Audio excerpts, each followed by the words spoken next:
Assalamualaikum everyone, welcome back to my channel. இந்த சேனலுக்கு இப்போதான் ஃபர்ஸ்ட் டைம் வரீங்க அப்படின்னா என்னோட சேனல் நேம் அஃப்ரன் த பாலிக்லாட். இந்த சேனலில் spoken English, Hindi and French இது மூணுமே வீட்டில் இருந்து எப்படி சுலபமாக கற்றுக்கிறது அப்படிங்கிறதுக்கான டிப்ஸ் அண்ட் ட்ரிக்ஸ் தான் ஷேர் பண்ணியிருப்பேன். ஸோ வாங்க வீடியோக்குள்ளே போகலாம். இன்றைக்கான டாபிக் வந்து ஸ்போக்கன் ஹிந்தி அண்ட் இங்கிலீஷ் இது ரெண்டும் வீட்டில் இருந்தே கற்றுக்கணும்னு நினைக்கிறவங்க என்னென்ன தப்பெல்லாம் பண்ணிடுறாங்க, பண்ணாமல் ஈஸியாக அவங்களால எப்படி கற்றுக்கிறது அப்படிங்கிற டிப்ஸ் தான் நான் ஷேர் பண்ண போகிறேன். நான் ஷேர் பண்ணியிருக்கிறது எல்லாமே ரொம்ப ப்ராக்டிக்கலானது. வீட்டிலேருந்து யார் வேணால் ஃபாலோ பண்ணலாம். சின்ன குழந்தைங்கலேருந்து ரொம்ப வயசானவங்க கூட வந்து இதை ஃபாலோ பண்ணலாம். ஸோ மறக்காமல் வீடியோவை ஸ்கிப் பண்ணாமல் எண்ட் வரைக்கும் பாருங்கள். நான் இதுவரை எந்த வீடியோலையுமே என்னோடய வீடியோவை ஸ்கிப் பண்ணாமல் பாருங்கள் நான் சொன்னதில்லை. இந்த வீடியோவில் சொல்கிறேன்னா அதுக்கு ஒரு ரீசன் இருக்குது. ஸோ ப்ளீஸ் ஸ்கிப் பண்ணாமல் பாருங்கள். இன்றைக்கான டைமில் வந்து நம்ம ஸ்போக்கன் ஹிந்தி கற்றுக்கிறதே நிறைய பேர் வந்து காம்ப்ளிகேட் பண்ணி வச்சுருக்காங்க, லாங்குவேஜ் கற்றுக்கிறதே. இதனால் என்ன ஆயிடுது அப்படின்னா, வில்லேஜ்லேருந்து இங்கே சிட்டிக்கு வரவங்களுக்காக இருக்கட்டும், இல்லை இங்கேருந்து சவுதி, கத்தார் இந்த மாதிரி இடங்களுக்கு வேலைக்கு போகிறவங்க ஹிந்தி தெரிஞ்சுக்கணும் அப்படிங்கிறவங்களாக இருக்கட்டும், அவங்களுக்கு ஹிந்தி கற்றுக்கிறதே வந்து ஒரு டிஃபிகல்ட்டான டாஸ்காக போயிடுது. ஸோ அவங்க வந்து ஹிந்தி கற்றுக்கிறது ஒரு இம்பாசிபிளான விஷயம், அதை பண்ண முடியாது அப்படின்னு நினச்சிட்டு அவங்க பயப்பட ஆரம்பிச்சிடுறாங்க. நிறைய பேர் இன்றைக்கி வந்து கிராமர் பற்றி சொல்கிறாங்க. கிராமர் வந்து கற்றுக்கணும், ஒரு லாங்குவேஜ் கற்றுக்கணும் அப்படின்னா கிராமர் கற்றுக்கணும் அப்படின்னு. நல்லா கேட்டுக்கோங்க. கிராமர் வந்து ரிட்டன் எக்ஸாமில் மார்க் வாங்குறதுக்கு அந்த மாதிரினா நீங்கள் கிராமர் கற்றுக்கலாம். ப்ளீஸ் ஸ்போக்கனுக்கு வந்து கிராமர் யூஸ் பண்ணாதீங்க. நீங்கள் ஒன்ஸ் கிராமர் வந்து ஸ்போக்கனுக்கு யூஸ் பண்ணிட்டீங்க அப்படின்னா உங்களால் ஒரு லாங்குவேஜ் வந்து நேட்டிவ் ஸ்பீக்கர் மாதிரி பேசவே முடியாது. எதனால் அப்படின்னு பார்த்தீங்கன்னா, கிராமர் வந்து ஃபுல் அண்ட் ஃபுல் பர்ஃபெக்ஷனில் ஃபோக்கஸ் பண்ணும். அது வந்து இம்ப்ரூவ்மெண்ட்டில் ஃபோக்கஸ் பண்ணாது. ஒரு மொழியை நீ வந்து மிஸ்டேக்கே பண்ணாமல் பேசணும் அப்படிங்கிறதுல தான் ஃபோக்கஸ் பண்ணுமே தவிர, இம்ப்ரூவ்மெண்ட்டில் இன்றைக்கி நான் ஒரு வேர்ட் கற்றுக்கிறேன், நாளைக்கு அது 2 வேர்டாக மாற்றுறேன், அதுக்கப்புறம் நான் சென்டென்ஸாக மாற்றுறேன், அப்புறம் நான் வந்து அந்த லாங்குவேஜ் பேச ஆரம்பிக்கிறேன். இவ்வளோதான் லாங்குவேஜ். ஆனால் கிராமர் என்ன பண்ணும், ஒரு வேர்ட் பேசுகிறேன், ஒரு வேர்ட் நான் சொல்கிறேன், அந்த வேர்டை நான் சென்டென்ஸாக மாற்றுறப்ப இல்லை இது தப்பு, கரெக்டாக பேசு அப்படிங்கிறதுக்கான டெஃபினேஷன் தான் கிராமர். நிறைய பாலிக்லாட் அப்படின்னா நிறைய மொழி கற்றுக்கிட்டவங்க இருக்காங்க இல்லையா, அவங்கள தான் பாலிக்லாட் அப்படின்னு சொல்லுவாங்க. ஸோ ஸ்டீஃபன் க்ரௌஷன் அப்படின்னு சொல்லிட்டு ஒரு பாலிக்லாட் இருக்காங்க. அந்த மாதிரி நிறைய பாலிக்லாட்ஸ் இருக்காங்க. அவங்க எல்லாருமே கொடுக்குற அட்வைஸ் என்னதுன்னு பார்த்தீங்கன்னா, ஸ்டார்ட் ஸ்பீக்கிங் ஃப்ரம் டே 1. முதல் நாள்லேருந்தே பேச ஆரம்பிங்க. ஒரு லாங்குவேஜ் கற்றுக்கணும்னு நினைக்கிறீங்க, இங்கிலீஷ், ஹிந்தி இல்லை ஃப்ரெஞ்ச் கற்றுக்கணும்னு நினைக்கிறீங்க, முதல் நாள்லேருந்தே பேச ஆரம்பிங்க. என்ன தெரியுமோ, ப்ரோக்கன் எப்படியோ என்ன தெரியுமோ அதை வந்து பேச ஆரம்பிங்க. டோன்ட் வெயிட் டு பி பர்ஃபெக்டாக இருக்கணுங்கிறதுக்காக வெயிட் பண்ணாதீங்க. ஸோ கிராமர் வந்து அதை தான் பண்ண வைக்கும். ஒரு சென்டென்ஸ் கற்றுக்குறீங்க அப்படின்னா இல்லை நான் இன்னும் வந்து பர்ஃபெக்டாக கற்றுக்கணும், மிஸ்டேக்ஸே நான் வந்து பண்ணக்கூடாது, நான் இன்னும் நல்லா கற்றுக்கணுன்ட்டு பேசவே ஆரம்பிக்க மாட்டேங்கிறீங்க. நீங்கள் அங்கே ஃபுல் அண்ட் ஃபுல் லேர்னிங்லேயே உங்களுக்கு டைம் போயிடுது. ஸ்போக்கன் ஹிந்தியில் ஸ்போக்கனை காணும், ஸ்போக்கன் இங்கிலீஷில் ஸ்போக்கனை காணும். அதை தவிர மற்ற எல்லாம் இருக்குது. லேர்னிங் இருக்குது, ரைட்டிங் இருக்குது, லிசனிங் இருக்குது. அப்போ எப்படி நீங்கள் அந்த லாங்குவேஜ் பேசுவீங்க? ஸோ இதனால தான் வந்து நம்ம லாங்குவேஜ் கற்றுக்கிறதே வந்து தடைப்படுது. ஸோ இப்போ முந்தா நேற்று பார்த்தீங்கன்னா என்னோட ஒரு ஸ்டூடெண்ட்டு, அவங்க வந்து ஸ்போக்கன் இங்கிலீஷ் கற்றுக்குறாங்க. ஸோ அவங்க ஸ்போக்கன் இங்கிலீஷ் கற்றுக்கிறதுக்கான ரீசன் என்னதுன்னு பார்த்தீங்கன்னா, அவங்க வந்து இன்டர்வியூ நிறைய அட்டன் பண்ணிவிட்டு இங்கிலீஷ் தெரியல அப்படிங்கிறதுக்காக அவங்க வந்து இன்டர்வியூவில் ரிஜெக்ட் ஆகிறாங்க. மற்றபடி டெக்னிக்கல் ஸ்கில்ஸ் வைஸ் பார்த்தீங்கன்னா ஷீ இஸ் அமேசிங். மற்ற இதில் ஸ்கில்ஸ் இருந்தாலுமே இந்த கம்யூனிகேஷன் ஸ்கில் இல்லாதனால அவங்களுக்கு ஒரு தடையாக இருக்குது. ஸோ அவங்க வந்து அந்த கிளாஸில் வந்து என்ன பண்ணாங்க, ஒரு சென்டென்ஸை வந்து டிரான்ஸ்லேட் பண்ணாங்க. என்னதுன்னா, நான் வந்து வருத்தப்படுவேன் அப்படிங்கிறத ஐ எம் வரியிங் அப்படின்னு எழுதினாங்க. நான் சொன்னேன் ஐ எம் வரியிங் எழுதக்கூடாது, ஐஎன்ஜி நீங்கள் இங்கே போட்டுட்டிங்கனாலே அது வந்து ப்ரெசன்ட் டென்ஸாக மாறிடும். ஐ யூஸ் டு வரி அப்படின்னு நீங்கள் சொல்லலாம். ஐ யூஸ் டு வரி அப்படின்னு நீங்கள் சொல்லலாம். இல்லைனா I am worried about that அப்படின்னு நீங்கள் சொல்லலாம். பட் ஐஎன்ஜி போட்டுட்டிங்கன்னா அது ப்ரெசன்ட் டென்ஸாக மாறிடும், நீங்கள் அதை சொல்லக்கூடாது அப்படின்னு. அப்போ அவங்க என்ன சொன்னாங்க, அப்போ ஐஎன்ஜி வந்து நீங்கள் இப்போ ப்ரெசன்ட் டென்ஸ் கிராமர் தானே யூஸ் பண்ணுறீங்க, அப்போ வந்து நம்ம ஒரு மொழியை வந்து கரெக்டாக பேசுகிறதுக்கு கிராமர் வந்து முக்கியம் தானே அப்படின்னு கேட்டாங்க. நான் அதுக்கு வந்து என்ன சொன்னேன்னா, நீங்கள் கிராமர்லேருந்து ஆரம்பிக்காமல் உங்களுக்கு தெரிஞ்சதுலேருந்து ஆரம்பித்தனால தான் அட்லீஸ்ட் ஐ எம் வரிங்கன்னாச்சும் எழுதியிருக்கீங்க. அட்லீஸ்ட் நீங்கள் வந்து ஐ எம் வரிங் அப்படின்னு தப்பாவது எழுதியிருக்கீங்க. நீங்கள் கிராமர் ஆரம்பிச்சிங்கன்னா ஐ எம் வரிங்கா, ஐ வரிடா, ஐ யூஸ் டு வரியா, ஐ எம் வரிங் அபவுட் இட்டா அப்படின்ட்டு போயிட்டே இருக்கும். ஏன்னா கிராமரில் present tense, past tense, future tense, present continuous tense, past பார்ட்டிசிபிள்னு சொல்லிட்டு first person, second person, third person சொல்லிட்டு போய்கிட்டே இருக்கும்.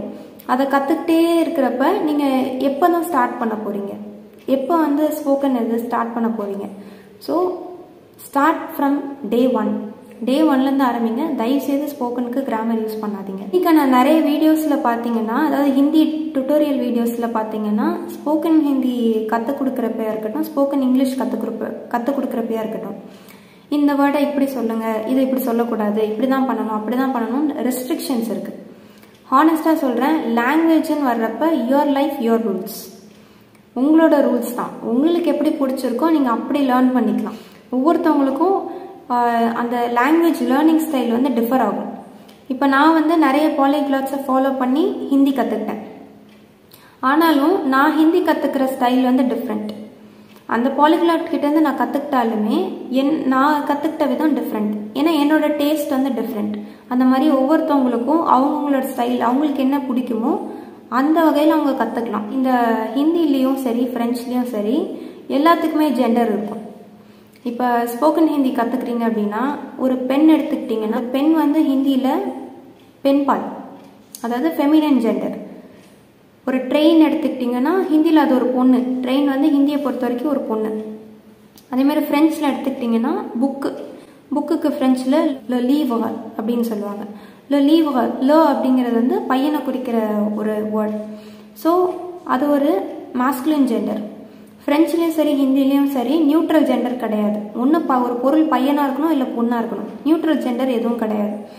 ஸோ இப்போ நீங்கள் எல்லா எத்தனை பொருட்கள் இருக்குது, மில்லியன்ஸ் ஆஃப் திங்ஸ் இருக்குது. எல்லாத்தையும் நீங்கள் எப்படி வந்து கிராமர் வைஸ் நான் கரெக்டாக பர்ஃபெக்டாக பேசுவேன், எல்லாத்துக்கும் ஜெண்டர் கரெக்டாக போட்டு பேசுவேங்கிறது இம்பாசிபிளான விஷயம். ஸோ அதுதான் சொல்கிறேன், பர்ஃபெக்ஷன் பார்க்காதீங்க. Language is not at all about perfection, it's about improvement. இன்றைக்கி நீங்கள் ஒரு விஷயம் கற்றுக்குறீங்க, அது தப்பாக எடுத்து நாளைக்கு அந்த தப்பை சரி பண்ணிக்கிறீங்க, அது இம்ப்ரூவ்மெண்ட்.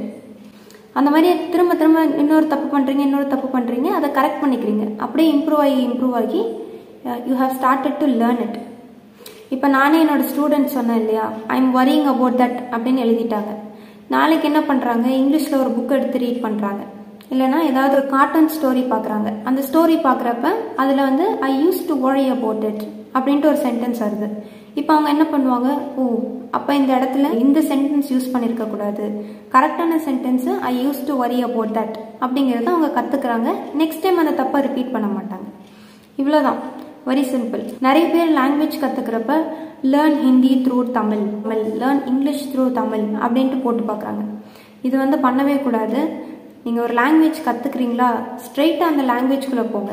நீங்கள் வந்து துபாயில் இருக்கீங்க, கத்தாரில் இருக்கீங்க, இல்லை சவுதியில் இருக்கீங்க, இல்லைனா ஒரு வேலை கிடைக்கணும் அப்படிங்கிறதுக்காக நீங்கள் இங்கிலீஷ் லேர்ன் பண்ணுறீங்க அப்படின்னா, ஸ்ட்ரெயிட்டாக அந்த லாங்குவேஜ் ரிலேட்டடான வீடியோஸ் பார்க்க ஆரம்பிங்க. Don't waste your time in நான் ஹிந்தி த்ரூ தமிழ் கற்றுக்குறேன், English through Tamil. Honestly I'm telling, it's a waste of time. நீங்கள் என்ன பண்ணலாம் அப்படின்னா, ஹிந்தி கற்றுக்கணும்னு நினைக்கிறீங்களா, ஹிந்தி ரைம்ஸ்லேருந்து ஆரம்பிங்க. ஹிந்தி ரைம்ஸ் பாருங்கள், ஹிந்தி கார்ட்டூன்ஸ் பாருங்கள், ஹிந்தி வீடியோ, அப்புறம் ஹிந்தி சீரியல்ஸ் பாருங்கள், அப்புறம் ஹிந்தி மூவிஸ் பாருங்கள். அதை பார்க்குறதோடு நிறுத்திக்காமல் அதில் சொல்கிற சின்ன சின்ன டயலாக்ஸ்லாம் ரிப்பீட் பண்ணுங்கள். தனியாக எப்போ டைம் கிடைக்குதோ அதை ப்ராக்டிஸ் பண்ணுங்கள். இவ்வளோதான் லாங்குவேஜ். அதை வந்து நான் இதை எழுதுகிறேன், இதை மனப்பாடம் பண்ணுறேன், இதை பண்ணுறேன், அதை பண்ணுறேன்னு சொல்லிட்டு அதை ரொம்ப காம்ப்ளிகேட் பண்ணி வைக்கிறோம். அதை காம்ப்ளிகேட் பண்ண தேவையில்லை. நீங்கள் என்ன ஏஜில் வேணால் இருக்கலாம், எந்த இடத்துல வேணால் இருக்கலாம்.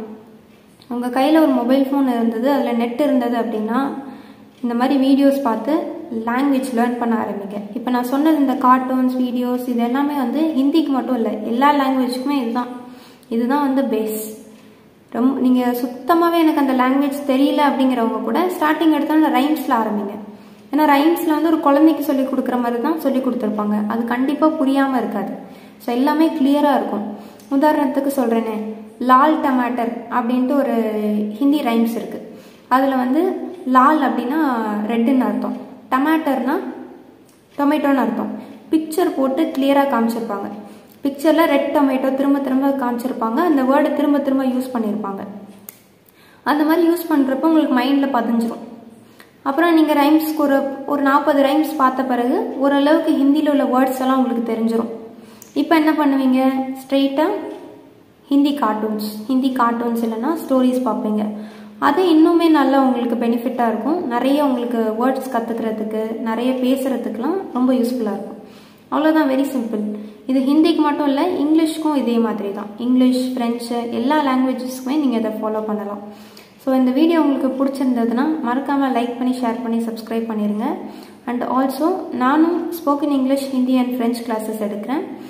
உங்களுக்கு இந்த கிளாஸஸ் தேவைப்பட்டது அப்படின்னா மறக்காமல் இந்த நம்பருக்கு காண்டாக்ட் பண்ணிடுங்க. இந்த வீடியோவை இவ்வளோ தூரம் பார்த்ததுக்கு சுக்ரியா.